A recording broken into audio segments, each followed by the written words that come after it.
சினிமாவில் அதிலும் குறிப்பாக நடிகர்களிடம் நன்றியை எதிர்பார்க்கக்கூடாது என்பது எழுதப்படாத தகவல். ஆனால் குறிஞ்சிப்பூ போல் நன்றி மறப்பது நன்றன்று என்ற எண்ணம் கொண்ட நடிகர்கள் வெகு சிலர் உண்டு. அதில் வடிவேலும் ஒருவர்.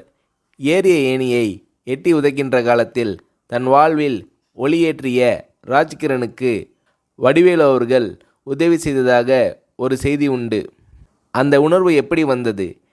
இதை பற்றி வடிவேலு அவர்களை ஒரு முறை சொன்னபோது, எப்படின்னு சொல்கிறது கஷ்டம்ன, ராஜகிரண் சார் இல்லைனா நான் இல்லை, இந்த புகழ் வசதி வாய்ப்பு எதுவுமே இல்லை, அவர்தான் கை தூக்கி விட்டு சோறு போட்டார், எனக்கு அவர் கடவுள் மாதிரி, அப்பேற்பட்ட மனுஷனுக்கு கஷ்டம் வந்தால் பார்த்துக்கிட்டு சும்மா இருக்க முடியாதுண்ணே, அதனால் என்னால் முடிஞ்ச உதவியை செஞ்சேன், அதை உதவின்னு சொல்கிறதே பெரிய வார்த்தைண்ணே, நன்றி கடன்னு தான் சொல்லணும், இன்னும் கூட தீர்க்க முடியாத நன்றி கடன் அது என்று உருகுகிறார் வடிவேலு.